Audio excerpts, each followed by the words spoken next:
Yes, from Keswick Village, this is the Rorschach Arctic Update from the 18th of March, 2025. A quick summary of what's going down north of the Arctic Circle.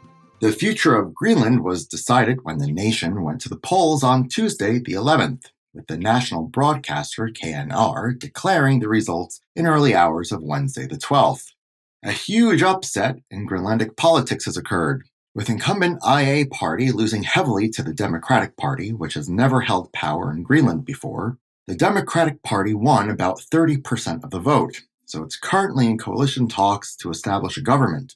The Democratic Party is in favor of a slow route to independence from Denmark, and against Trump's recent attempts to take over the country. NPR has written a nice summary of the results and what they mean for Greenland. Check it out in the link in the show notes.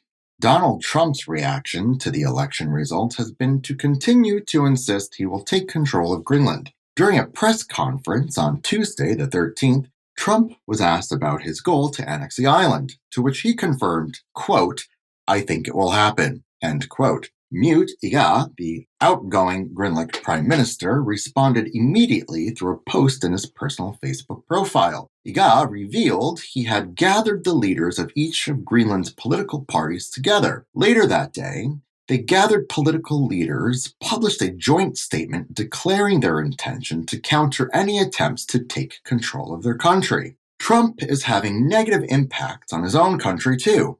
Under the prior Biden administration, over $1 trillion were allocated to improve infrastructure across the U.S., with Alaska receiving billions. But according to a report by the Alaska Public Interest Research Group, published on Tuesday the 11th, Trump has frozen over $1 billion in funding for Alaskan projects. The affected projects include renewable energy programs and erosion protection meant to protect vulnerable Alaska communities that are both expensive and hazardous to live in. Unless this funding is released back to the state, the quality of life in Alaska is unlikely to improve. With political stability in the Arctic becoming unclear, the need for increased national security is being felt in every Arctic nation. On Tuesday, the 11th, Þorgerður Katrín Gunnarsdóttir, Iceland's foreign minister, announced on the government website that Iceland will accelerate its plans to reform the country's defense and security policy. While Iceland has no military, it is a key NATO territory due to its location in the center of a key North Atlantic shipping lane. Gunnarsdóttir said Iceland would deepen NATO cooperation and build a new security center for police and Coast Guard to counter drone and cyber threats. Final plans are expected this spring. Norway's investment in Arctic security is causing tension with Russia. The high northern archipelago Svalbard belongs to Norway, but has been home to 2 Russian settlements for 100 years in a show of cooperation and peace. However, now this peace is under threat. On Friday, the 14th, the Russian Foreign Ministry published a statement accusing Norway of militarizing Svalbard and posting a threat to the Russians living there. The Norwegian government sent an immediate response denying the accusation. The country doesn't have any military bases on Svalbard, but does operate military aircraft and ships to monitor the territory that borders Russia. Life in Svalbard might get busier. According to the Svalbard Treaty, citizens from any country that signs it are allowed to move to the islands free of any visa requirements, as long as they can financially support themselves. On Tuesday, the 11th, Turkey officially joined the Svalbard Treaty, according to a statement from the Turkish government. To those Turkish people willing to brave one of the coldest places on Earth, there are now opportunities to live, work, and study in the far north.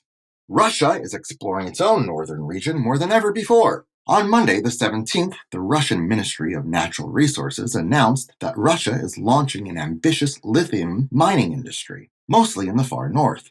Lithium is a crucial metal for electronics production, but Russia has always imported it past. The ministry said that it has discovered 3 sources of lithium in Russia, 2 in Murmansk region in northwestern Russia, and 1 in the Tuva region, which borders Mongolia. The ministry expects the mines to be operational by 2030 and fulfill Russia's lithium needs for approximately 20 years. Moving over to Canada, on Thursday the 13th, Inuit health advocates expressed disappointment over the country's settlement with tobacco companies in an interview with the Inuit news agency Nunavik News, calling it a missed opportunity. Earlier in March, the federal government closed a decades-long battle with tobacco companies, but the Arctic territory of Nunavut is only set to receive under $70 million in compensation. Garfield Mahood, a Canadian anti-tobacco advocate, called the financial compensation an embarrassment, saying that the companies caused damage worth billions more than what they are set to pay. In better news for Northern Canadians, students in the Nunavik territory in northern Quebec are set for a funding boost to their school food programs, according to a story published by the Aboriginal People's Television Network on Tuesday the 11th. The territory of Quebec has received about $45 million in federal funding to extend its programs to provide all school children with healthy food. An unspecified share of this money will be allocated to the Indigenous territories of Cree and Inuvik to ensure that all children are provided with nutrition in Canada. Speaking of Arctic diets, Greenlandic people may be suffering because their traditional diets have been contaminated. On Thursday, the 13th, scientists from Aarhus University published a study revealing that Inuit hunters in eastern Greenland are facing serious health concerns due to the amount of toxic pollutants known as PFAS in their diet of polar bear and seal meat. The study took blood samples from the inhabitants of the Itokordemet community and registered PFAS levels 13 times higher than the risk threshold. Eastern Greenland is the most PFAS polluted region in the world due to ocean and air currents carrying the world's pollutants directly to the region, which is now seriously harming the animals and humans that live there. Traditional lifestyles in the Swedish Arctic are also under threat from environmental changes. On Sunday, the 16th, Jonas Hayuna, vice chairman of the Sami community Unatrejo Sambi, told news agency SVT that around 60% of reindeer calves in northern Sweden died this winter, double the usual rate. The warm winter brought less snow than normal, leaving calves exposed to predators like eagles, wolves, and wolverines. Typically, reindeer hide their young in snow for protection, but without it, predation soared.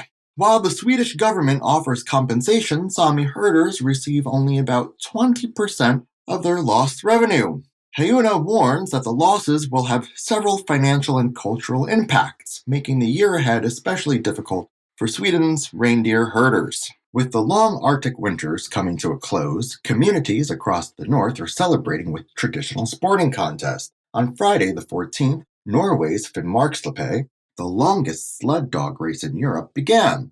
The race will take sledding teams 1,100 kilometers, almost 700 miles, across northern Norway and last until Saturday the 22nd. Meanwhile, on Thursday the 14th, Jesse Holmes secured his first victory in Alaska's Iditarod, the annual dog sledding race across the state.